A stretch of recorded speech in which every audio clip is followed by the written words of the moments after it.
Alhamdulillah wa salatu wa salam ala rasulillah sallallahu alayhi wa sallam.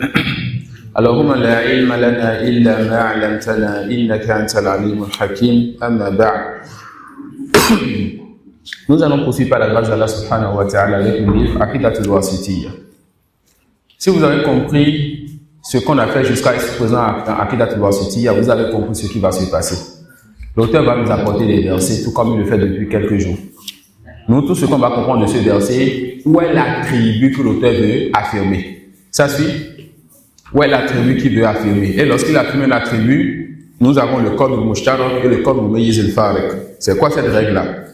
Lorsqu'on a un mot, on a un sens dans la tête et un sens quand le mot sort de notre tête. D'accord? Dans la tête, le sens est connu. On ne dit pas qu'il y a du tashbih dans la tête qui est réprimandé. Non. Maintenant, quand on sort le mot de la tête, le mot prend les attributs de celui à qui on le lit. Quand je vais dire le mot deux mains, les deux mains, donc le mot la main, d'accord, on comprend le sens. Maintenant, quand je dis la main de Zayd, la main de Zaynab, la main de Zayd ne peut pas comme la main de Zaynab. D'accord? La main de l'enfant qui vient de naître, la main du vieux de 60 ans, la main du vieux de 90 ans, c'est pas les mêmes choses. La main d'Allah. Ça peut aller. Alors, lorsqu'on va lier cela à quelqu'un, ça va prendre les attributs de la personne. On a compris ceci? Donc, qu'est-ce qu'on va faire maintenant? On lit les versets, on dit l'attribut que l'auteur veut de nous, et on va avancer avec les versets, Inch'Allah. Tafadhal Ustaz. Falamma asafuna.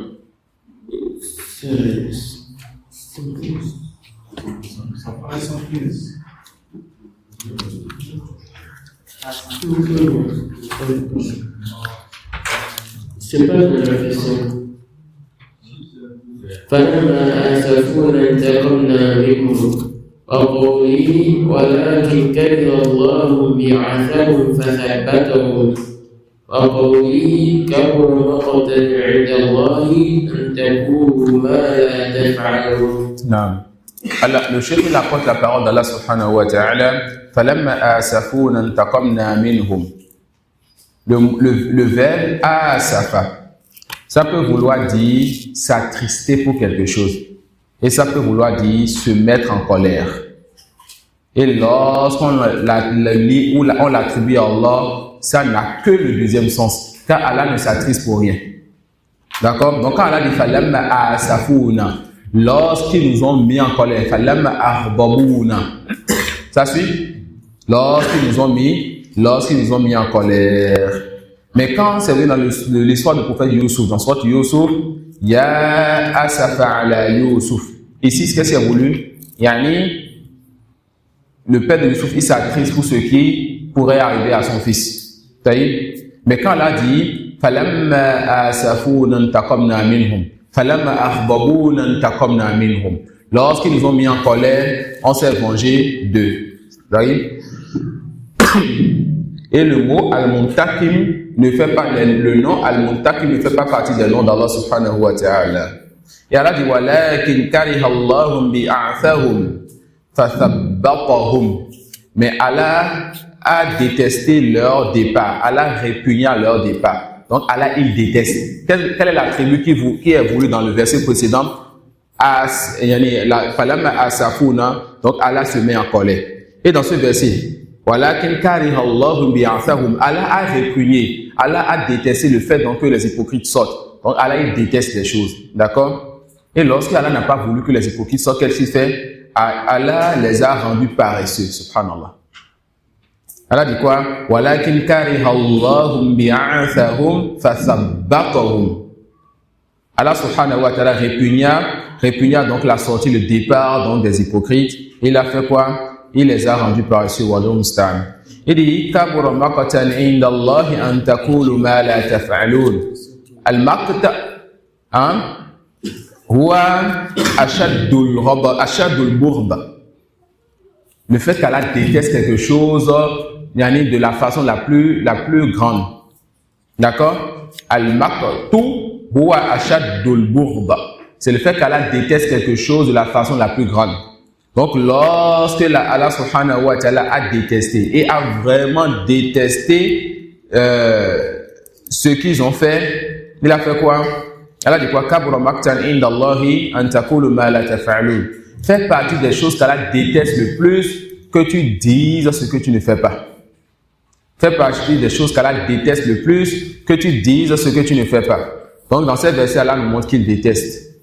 Hein? Ça peut être le makta, le fait qu'il déteste d'une façon grande. Ça peut être al-asaf, le fait qu'Allah subhanahu wa ta'ala déteste quelque chose, ou bien Allah subhanahu wa ta'ala yakra. Allah déteste aussi les choses. Tous ces mots-là sont des mots synonymes à différence près.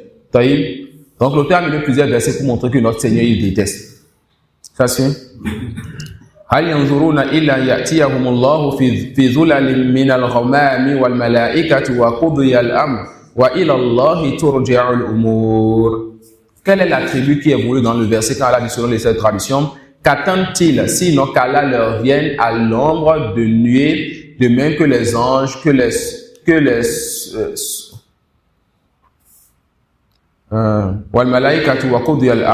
et que le sort soit, mais que l'affaire soit décrétée. Voilà pourquoi parfois je déteste regarder cette tradition. En lisant parfois, tu te perds dans ce que tu lis, ou bien quand tu as écrit dans l'ombre. Allah dit wa ila Allahi turja'ul umur, et les affaires reviennent vers Allah subhanahu wa ta'ala. Qu'est-ce que l'auteur a voulu attester dans ce verset? Il dit Maji'ullah. Ou bien ici on dit al-Itiel. D'accord? Al-Itiel, al-Maji, mais c'est deux attributs qui seront proches l'un de l'autre. Ici, qu'attendent-ils sinon qu'Allah leur vienne? Donc l'auteur veut affirmer ici qu'Allah vient. On est en train de retenir les attributs. Et la parole d'Allah, hal yanzuruna illa an ta'tiyahumul malaikatu aw ya'tiya rabbuka aw ya'tiya ba'du ayati rabbik yawma ya'ti ba'du ayati rabbik al-aya. Est-ce qu'ils attendent que viennent donc les anges de ton Seigneur, ou que ton Seigneur vienne, ou que certains signes de ton Seigneur viennent? Quel attribut l'auteur veut ici? Non?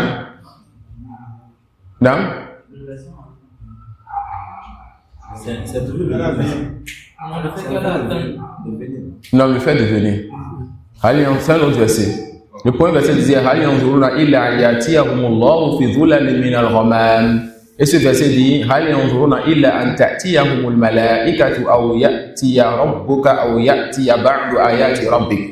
et c'est peut que l'ordre des versets ne soit pas le même chez vous. D'accord? Je peux continuer comme ça, mais je reviens à votre nusra. Je peux continuer comme ça. Je peux faire ça comme ça. S'il y a certaines paroles à ajouter depuis le chap, j'ajoute ça avec vous, Inch'Allah. Et l'auteur rapporte la parole d'Allah wa yawma tashaqqaqu as-samaa'u bil ghamami wa nuzila al-malaa'ikatu tanzila. C'est les sages de tradition, le jour où les cieux donc les cieux seront fendus ainsi que les nuages et que les anges vont descendre. Où est l'attribut d'Allah ici? Le jour où les cieux vont s'ouvrir, vont se fendre, ainsi que les nuages et que les anges vont descendre. Où est l'attribut d'Allah ici? Non. Va venir. D'accord? On a deux tests et on confirme que si les anges vont venir, et Allah va venir. Dans ce verset qui dit que ce jour-là, le jour dernier, les anges vont descendre, l'auteur amène ça pour te dire, ramène ça aux autres tests qui te montrent qu'Allah aussi va venir. Ça suit? Et la parole d'Allah, kullu man alayha fan wa yabqa wajhu rabbika dhul jalali wal ikram. Tous ceux qui sont sur la terre vont disparaître, seul subsistera la face de ton Seigneur pleine de majesté et de noblesse. Quel attribut est voulu ici?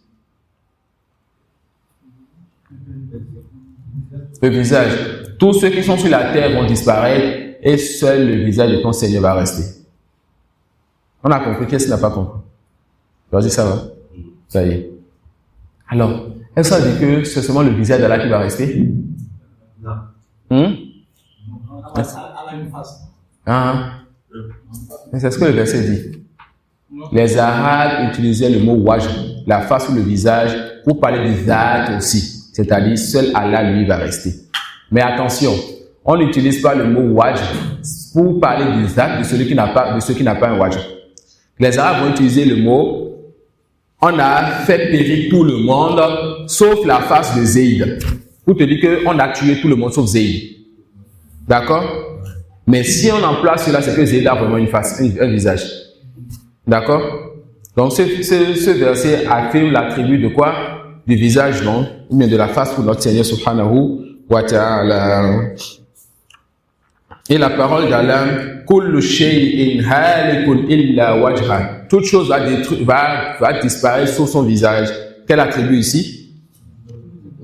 Non, c'est ça Al-Wasitiyya. Al-Wasitiyya, le temps va nous amener plein de versets juste pour qu'on puisse voir l'attribut qu'il affirme dedans. D'accord? Donc c'est les débuts de Al-Wasitiyya qui ont besoin qu'on se secoue un peu pour prendre les règles qui vont nous permettre d'accepter ces attributs sans problème. Ça suit? On peut continuer, Inch'Allah. Ça peut aller. Il dit, ma mana'aka anta sudalima khalaqtu bi yadi. Qu'est-ce qui t'a empêché de te procéder pour ce que j'ai créé avec mes deux mains? Ici, c'est quoi l'attribut? Les deux mains. Les innovateurs, parmi leurs paroles, ils disent que Allah n'a pas de main, mais que le mot main, yarhamukallah, que le mot main, ce qui a voulu, le mot yed, ce qui a voulu, c'est al-quwwa, la force. Hein? Al-quwwa. Wassama khalaqnahu bi aydin. Qu'est-ce qu'il a voulu par aydin dans ce verset? Le ciel, on l'a créé avec force. Ça peut aller, on a créé le ciel de façon solide, de façon renforcée. Donc le mot yed peut vouloir dire en langue arabe force. Mais ici le verset a dit quoi? De ce que j'ai créé avec mes deux mains. Est-ce que vous allez dire que Allah il a créé donc Adam avec deux forces? Avec ces deux forces, et qu'il n'a que deux forces? La réponse non. D'accord? On dira qu'il a créé avec sa force. Et on ne dira pas qu'il a créé avec ses deux forces, n'est-ce pas? Et est-ce que seulement Adam qu'Allah il a créé avec ses deux forces, ou bien sa force, et donc le ciel, et donc les autres créatures? Ça suit? Et qu'on appelle At-Tasniya Nasun. Lorsque la chose vient en duo ou en binôme, c'est un test qui dit que le nombre est voulu. D'accord? Ça peut aller. Oui. Donc Allah dit quoi? Ma manaka anta suda lima khalaqtu bi yadayya. Qu'est-ce qui t'a empêché de te prosterner pour ce que j'ai créé de mes deux mains? Et Allah subhanahu wa ta'ala, il a créé trois choses, ou bien il a approché trois choses de ses deux mains. Allah, il a approché trois choses de ses deux mains. Ça suit? Il a créé Adam de ses deux mains. Il a écrit la Taoura de sa main. Il a écrit la Taoura de sa main. Ça suit? Il a créé Adam de ses deux mains. Il a écrit la Taoura de sa main. Et il a cultivé le paradis Firdaus aussi de ses mains. D'accord? Le travail avant la récolte, c'est ça qu'on appelle cultiver, non? Mais quoi? Semer, ok. Il a semé alors le paradis Firdaus de sa main. Ça peut aller. Il a semé alors le paradis Firdaus de sa main. On a obtenu ces trois choses. Lorsque les Juifs, ils ont dit que la main d'Allah est fermée. Si Allah n'avait pas de main, il allait répondre d'une autre façon. Mais vous savez que votre Seigneur l'a dit. Il a dit, Bal yadahu mabsuutani. Il a encore affirmé dans ce verset qu'il a deux mains. Il dit quoi? Plutôt, ces deux mains sont largement ouvertes et il accorde de ses bienfaits. Il donne comme il veut. Il montre encore que c'est avec les mains qu'on donne. Donc, il donne comme il veut de ses bienfaits. Ça suit? Ça peut aller. Donc, Ar-Rasulullah affirme que quoi? Que Allah subhanahu wa ta'ala, il a deux mains. Et il y a plein d'autres preuves pour montrer qu'Allah a deux mains, qu'Allah va attribuer à ses mains ce qu'on attribue aux mains. Comme le fait qu'il attrape, comme le fait qu'il lâche. Yani Yakobid, Yumsik. D'accord? Le fait qu'il attrape quelque chose, le fait que les choses soient dans ses mains. Donc il va donner certains attributs dans des tests pour montrer que c'est vraiment deux mains qu'il a et ce n'est pas la force comme le dit les Mu'awwila. Et la parole d'Allah wa qalat al-yahudu yadullahi maghlula ghullat aydihim وَلُعِنُوا بِمَا قَالُوا بَلْ يَدَاهُ مَبْسُوطَتَانِ يُنْفِقُ كَيْفَ يَشَاءُ. Les Juifs ont dit, les deux mains d'Allah sont fermées, c'est-à-dire le Seigneur Allah, Allah Musta'an. Allah dit, malheur donc à eux pour ce qu'ils ont dit. Plutôt ces deux mains sont largement ouvertes. Allah, il accorde, il attribue de ses bienfaits comme cela, comme bon le semble. Et la parole d'Allah, wasbir li hukmi rabbika fa innaka bi a'yunina. Ici, l'auteur veut encore affirmer une nouvelle chose. Wasbir li hukmi rabbika fa innaka bi a'yunina. Patient donc pour le jugement de ton Seigneur. Fa innaka bi a'yunina. Ici, ce que vous allez voir dans les tafasirs, c'est que Allah subhanahu wa ta'ala veut dire à son serviteur que nous savons dans quelle situation tu te trouves, nous savons te soutenir et t'accorder la patience et la réussite. Mais le fait de dire innaka bi a'yunina, même si on comprend le sens, nous savons ce qui t'arrive, on comprend aussi le sens qu'Allah a deux yeux par lesquels il voit la situation de son serviteur. Ça, si vous comprenez. Ça, si vous comprenez. Ce verset, quand Allah subhanahu wa ta'ala dit wasbir li hukmi rabbika fa innaka bi a'yunina. Patiente donc sur le décret de ton Seigneur, car quoi? Car nous voyons et nous suivons et nous allons te soutenir. Les savants, en expliquant dans ce verset, comme le connaît bien d'autres, ils vont te dire que Allah va soutenir son serviteur, le secourir, lui accorder belle patience. Mais ils vont aussi dire que ce verset est une preuve pour dire qu'Allah subhanahu wa ta'ala a des yeux. Et maintenant, pour préciser encore cela, ils vont parler du hadith du Dajjal. Qui connaît ce hadith-là dans lequel on peut justifier qu'Allah a des yeux? Le hadith du Dajjal. Non. Non. Le prophète sallallahu alayhi wa sallam, en parlant du Dajjal, a montré qu'il a un œil qui ne marche pas. Il a dit que votre œil n'est pas bon. Donc, votre œil, il a quoi? Il a les deux yeux parfaits. Subhanahu wa ta'ala. Ça peut aller. Donc, parmi les attributs d'Allah, il y a le fait que notre Seigneur ait deux yeux. D'accord? Non.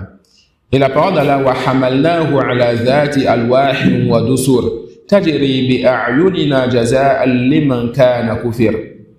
Selon les traditions, Allah dit qu'il a transporté donc son serviteur qui vogue. Il a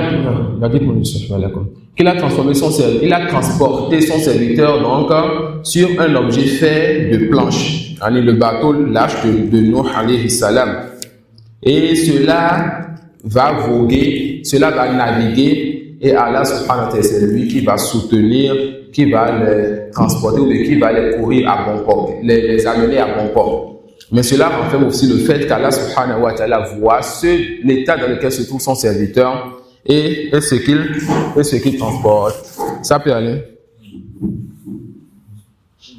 Et Allah dit wa alqaytu alayka mahabbatan minni wa litusna ala ayni. Allah parle à Moussa en lui disant qu'il a fait en sorte que Moussa aime son Seigneur et que les gens aiment Moussa. D'accord? Allah aime Moussa, Moussa aime son Seigneur et Allah met l'amour de Moussa dans le cœur des croyants. Et cela afin que Moussa soit élevé et éduqué sous le regard d'Allah subhanahu wa ta'ala et sa protection. Et la parole d'Allah qad sami'a Allahu qawla allati tujadiluka fi zawjiha wa tashtaki ila Allahi wallahu yasma'u tahawurakuma inna Allaha sami'un basir. Dans ce verset, Allah montre que c'est lui qui entend la parole de celle qui était venue dire sa situation avec son mari, le prophète sallallahu alayhi wa sallam. C'est Allah qui entend donc ce qui se passe et les plaintes de cette dame-là. Et Allah, c'est lui l'audient, le clairvoyant. Ici, Allah va affirmer qu'il a comme attribut le fait qu'il entende. Il a comme attribut le fait qu'il voit. Et dans le hadith de Aïcha radhiyallahu anha, il y a le fait d'affirmer qu'Allah soit aux cieux, au-dessus des cieux. Aïcha va dire qu'elle était juste à côté du prophète et de la dame qui est venue se plaindre de son mari.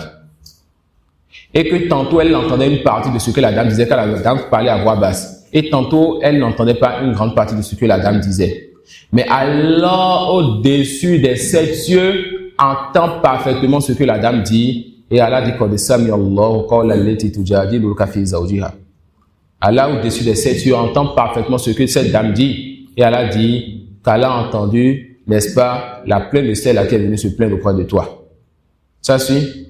Donc, ce verset ainsi que la parole de Aïcha vont confirmer 3 attributs d'Allah, le fait qu'Allah soit au-dessus de toutes choses, le fait qu'Allah entende et le fait qu'Allah il voit tout. Qu'Allah dit Inna Allah sami'un basir.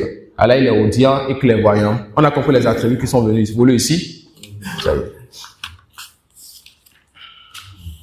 Et la parole d'Allah, la qad sami'a Allahu qawla alladhina qalu inna Allaha faqirun wa nahnu aghniya sanaktubu ma qalu.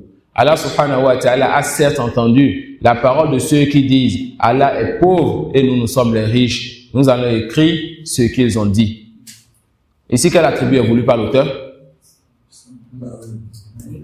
Entendre. Allah, il entend, n'est-ce pas? Allah subhanahu wa ta'ala entend. Et la parole d'Allah, Am yahsabuna anna la nasma'u sirrahum wa najwahum bala wa rusuluna ladayhim yaktubun. Allah subhanahu wa ta'ala dit quoi? Est-ce qu'ils pensent qu'on n'entend pas ce qu'ils disent en secret, ainsi que les discussions secrètes entre deux d'entre eux? Plutôt, nos messagers sont auprès d'eux et écrivent. Ça peut aller. Ici encore, il y a quel attribut? Le fait qu'Allah entende. Vous allez voir, l'auteur va mettre 3-4 versets pour vous affirmer certains attributs et vous montrer que Allah a ses attributs. Et la parole d'Allah, Innani ma'akuma asma'u wa ara. Je suis certes avec vous, j'entends et je vois. On a ici quel attribut? Non, allez-y encore. Al-Ma'iyya, qu'est-ce que vous voulez par Al-Ma'iyya ici? Non?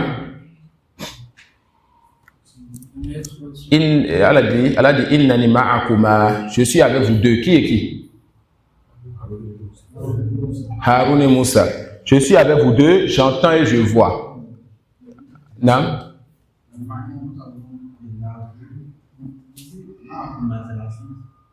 Non. Et quelle science? Non? Non. Ma'iyatu amma, ma'iyatu khassa. Non. Appliquez les règles. C'est le khassa qui est voulu ici. Car Allah parle de deux de ses prophètes. Donc Allah dit Innani ma'akuma. Je suis avec vous deux, Moussa et Haroun. Comment? Je sais ce qui se passe, je vais vous secourir. D'accord? Asma'u, j'entends, wa ara, et je vois. Ça peut aller? Il y a des questions? Et la parole d'Allah, Alam ya'lam bi anna Allah yara. Ne sait-il donc pas qu'Allah voit? Quel attribut ici? La vue. Santo. Alladhi yaraka hina takum wa taqallubaka fi sajidin. La parole d'Allah, celui qui te voit lorsque tu te tiens debout et lorsque tu fais tes mouvements parmi ceux qui prient. Allah qui te voit dans ta situation de prière. Quel attribut? La vue. Non, d'accord. Le Cheikh dit, lorsqu'on étudie ce livre avec lui, que dans ce verset, Allah dit que c'est lui qui te voit lorsque tu te lèves et que tu pries. C'est pour amener le serviteur donc à être apaisé dans la prière, car il sait qu'Allah le voit, et à placer sa confiance en son Seigneur, subhanahu wa ta'ala. Voilà pourquoi l'auteur, le Cheikh Mourad va mettre ce verset quand il va parler de quoi? Al-Ihsan, et quand il va parler de Tawakkul, n'est-ce pas? Wa qul i'malu fasayara Allahu 'amalakum wa rasuluhu wal mu'minun. Allah dit quoi? Œuvrez donc, Allah va voir vos œuvres, ainsi que son messager, ainsi que les croyants. Ici, on parle de quel attribut d'Allah? La vue. Ça suit? On n'a pas d'ambiguïté, nous, avec le messager et les croyants. De son vivant, le messager voyait ce que les gens faisaient. Et les croyants voient ce que les gens font autour d'eux aussi, n'est-ce pas? Non. Mais après ça, moi, est-ce que le prophète voit ce que les gens font? Le jour dernier, il va voir les anges prendre une partie de sa communauté. Il va dire, Ummati, Ummati, ma communauté, ma communauté. Et on lui dira, tu ne sais pas ce qu'ils ont changé de ta religion. Donc, ce qui vous dit que le prophète voyait, vous lui dites qu'il y a un hadith qui montre qu'il ne sait pas ce que les gens font après sa mort. Ça suit? Et la parole d'Allah, Huwa shadidul mihal. La parole d'Allah, Huwa shadidul mihal. Yani, shadidatun mumahalatuhu fi uqubati man tagha alayhi wa ata wa tamada fi kufrihi. Ça peut aller. Ali radhiyallahu anhu, il a dit, shadidul mihal ay shadidul akhdh. hein, shadidul quwwa. Quand Allah dit wa huwa shadidul mihal, c'est-à-dire Allah il est dur en châtiment. Qu'elle veut châtier, il châtie d'un châtiment terrible, d'un châtiment dur. Qu'est-ce qui est voulu ici comme attribut? Non. La dureté donc du châtiment d'Allah. Non. Vous avez quelque chose? Je vais laisser un verset. C'est pas de ce qui est malade, le verset qui est l'attribut ici. Lisez le verset.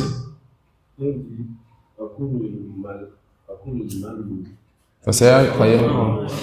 Allah dit, œuvrez donc, Allah va voir vos œuvres. Où est l'attribut, Akh Ismaïl? Œuvrez donc, Allah va voir vos œuvres. Fasayara, Allah va voir ce que vous œuvrez. Donc il y a l'attribut de quoi? De la vue. Allah il voit, subhanahu wa ta'ala. Ça peut aller? Non. Ensuite Allah dit quoi? Huwa shadidul mihal. Allah il est dur en châtiment. C'est quoi l'attribut ici? Le fait qu'Allah subhanahu wa ta'ala soit caractérisé par sa dureté lorsqu'il veut châtier. Iza akhadha yakhuz yani huwa akhzu shadid yani shadid zul intiqam. C'est lui qui prend et qui châtie d'un châtiment dur et douloureux. Subhanahu wa ta'ala. Et sa parole, wa makaru wa makarallahu wallahu khairul makirin.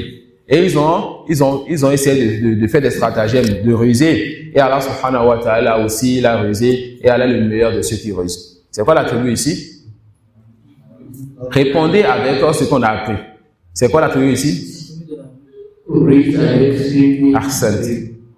C'est quoi l'attribut ici? Le fait qu'Allah ruse avec ceux qui rusent. Ou bien ruse contre ceux qui rusent. D'accord? Cela nous permet d'avoir le meilleur des comportements envers notre Seigneur. Et la parole d'Allah, wa makaru makran wa makarna makra wa hum la yash'urun. Subhanallah. Ils ont essayé de ruser. Et nous avons rusé. Et ils ne s'en rendent pas compte. Allahu Akbar. Et la parole d'Allah, innahum yakiduna keida wa akidu keida. Ils essaient de, je pense qu'il et makr, ça va être proche. D'accord? Ils essaient de ruser ou bien de faire des stratagèmes. Et Allah subhanahu wa ta'ala essaie de, ou bien Allah subhanahu wa ta'ala ruse ou bien faire des stratagèmes contre eux. On ne va pas vite, vous comprenez jusqu'à là. Et ça peut aller. Ça peut aller, Inch'Allah. Allah dit, in tubdu khayran aw tukhfuhu aw ta'fu an su'in fa inna Allah kana afuwan qadira. Allah subhanahu wa ta'ala, il dit, si vous montrez le bien, ou si vous le cachez, ou si vous pardonnez aux gens ce qui vous font comme mal, alors sachez qu'Allah subhanahu wa ta'ala pardonne et c'est lui qui a la capacité de châtier. Et c'est ça la perfection. Il a la capacité de châtier toute personne qui le désobéit, mais très souvent il pardonne. Wa ya'fu an kathir. Subhanallah. Tout ce qui rentre dans la kathir, on ne sait pas. Allah pardonne beaucoup. Et tout ce qui pardonne, on ne peut pas dénombrer. Les bienfaits d'Allah sur nous sont multiples. Les bienfaits d'Allah subhanahu wa ta'ala sur nous sont multiples. Il dit ici, si vous montrez le bien, ou que vous cachez donc cela, ou que vous pardonnez donc aux gens, sachez que Allah, lui, il est pardonneur, alors qu'il a la capacité de faire quoi? De châtier. Ici, c'est quoi les attributs qu'on veut ici? Non? Ahsantum. Al-afu wal-qudra. Allah, c'est lui qui pardonne donc à ses serviteurs et c'est lui encore subhanahu wa ta'ala qui a la capacité donc de prendre les serviteurs pour ceux qui font comme désobéissance. N'est-ce pas, Diallo? Reste avec nous. D'accord? Reste avec nous, Diallo. Si je sens la fatigue sur toi spécialement, hein? Parce qu'on veut que tu profites. On veut que tu profites. Interdit pour Diallo de tomber malade, interdit pour Diallo de dormir au cou. Diallo, tu es une personne particulière, alors tu auras des règles particulières. Ça peut aller. C'est mon ami de longue date. C'est l'une des personnes que j'ai connues depuis les débuts de mon islam. Ah. Non, moi je ne peux pas dire haram de dormir à mon cou. Je ne peux pas le dire. D'accord, parce que je comprends votre situation. Mais Diallo, lui, on va le prendre d'une certaine façon. Diallo, ça te va? Qu'Allah te préserve. Et la parole d'Allah, وَلْيَعْفُوا وَلْيَصْفَحُوا أَلَا تُحِبُّونَ أَنْ يَغْفِرَ اللَّهُ لَكُمْ وَاللَّهُ غَفُورٌ رَحِيمٌ. Qui connaît l'histoire de ce verset? وَلْيَعْفُوا وَلْيَصْفَحُوا أَلَا تُحِبُّونَ أَنْ يَغْفِرَ اللَّهُ لَكُمْ وَاللَّهُ غَفُورٌ رَحِيمٌ. Qui connaît l'histoire de ce verset? Je ne me rappelle pas totalement. Non? Mais ce qui c'est dans Sourate An-Nur. Il y a parmi les compagnons celui qu'on appelle Mistah qui était parenté à Abu Bakr as-Siddiq. Mistah. Et Abu Bakr avait l'habitude de le financer, de l'aider et de le nourrir. Maintenant, une épreuve est venue et il faudra toucher la fille d'Abu Bakr radhiyallahu anha. Les gens ont dit des paroles dangereuses, graves, et ont menti, et ont dit des choses vulgaires sur la fille de Abu Bakr, Aïcha radhiyallahu anha, la mère des croyantes, l'épouse du prophète sallallahu alayhi wa sallam. Et Mistah, qui faisait partie de la famille de Abu Bakr et de Aïcha, a fait partie de ceux qui sont tombés dans la fitna. Il a parlé. Ça peut aller. Et lorsqu'il a parlé, Abu Bakr a juré qu'il ne va plus jamais le financer. Ça peut aller. Abu Bakr a juré qu'il ne va plus jamais le financer. Vous n'allez pas voir une histoire sur une fitna sans que le plus souvent, le mieux est de ne pas parler. Ça peut aller. Abu Bakr a juré qu'il ne va plus jamais le financer. Allah va faire descendre ce verset pour dire. Alors qu'ils ont dit des choses graves sur Aïcha. Très graves et très dangereuses. Allah va faire descendre un verset pour réfuter ce qu'on dit sur elle. Maintenant, quand Abu Bakr dit, je ne vais plus jamais aider celui-ci, Allah dit, وَلْيَعْفُوا وَلْيَصْفَحُوا, qu'ils pardonnent donc. Et qu'ils oublient donc. أَلَا تُحِبُّونَ أَنْ يَغْفِرَ اللَّهُ لَكُمْ. Est-ce que vous n'aimerez pas qu'Allah vous pardonne aussi? وَاللَّهُ غَفُورٌ رَحِيمٌ. Allah pardonne beaucoup et Allah est très miséricordieux. Quand on va dire cela, Abu Bakr va dire Bala uhibbu an yaghfira Allahu li. Il dit plutôt oui, j'aime qu'Allah me pardonne et il va continuer encore à financer Mistah. C'est pour ça qu'on dit que les compagnons étaient waqaf. C'est quoi être waqaf? Le verset descend, ils entendent le hadith, ils délaissent. Ils ne disent pas mais non, après, ils ne raisonnent plus, c'est fini. Le verset est là, le hadith est là, interne. Ça peut aller. Voilà le comportement que le prophète les a laissé. Voilà ce que tu fais quand tu vas à la madrasa de Abul Qasim sallallahu alayhi wa sallam. Et la parole d'Allah, walillahi al-izzatu wa li rasulihi wa lil mu'minin. Al-izzatu, la puissance, la dominance, la prédominance sur toute chose. Cela appartient à qui? À Allah, à son messager et aux croyants. Le croyant doit toujours être aziz, doit toujours être ferme sur la vérité, lever la tête. Et être grand parmi les gens. Ça suit. Quel attribut est voulu ici? Quel attribut est voulu ici? La puissance. Et Allah dit, Fabi'izzatika la'uhwiyannahum ajma'in. Subhanallah. Quand le diable a voulu dire qu'il veut garer les gens, il va encore faire le tawassul avec Allah. Il dit, par ta puissance, je vais tous les égarer. Allah va lui dire, sauf ceux-là qui sont mes serviteurs, les serviteurs qui me craignent, ceux qui sont véridiques, ceux qui sont bienfaisants et pieux. Qu'Allah nous compte parmi eux. Quel attribut est voulu ici? La puissance, qui fait partie des attributs d'Allah subhanahu wa ta'ala. Et Allah dit, Tabaraka asmu rabbika dhil jalali wal ikram. Je pense qu'on va s'arrêter sur ça, car le mot tabaraka va nous amener aussi à rentrer dans des paroles, peut-être la prochaine assise. Wallahu a'lam, wa subhanaka wa bihamdik.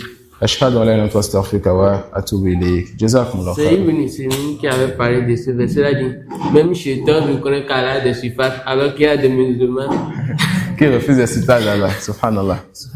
Subhanallah.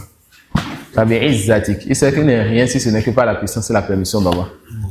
Voilà pourquoi il va dire à son Seigneur de lui donner un temps pour qu'il puisse égarer les gens.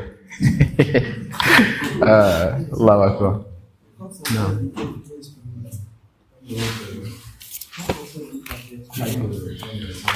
Non?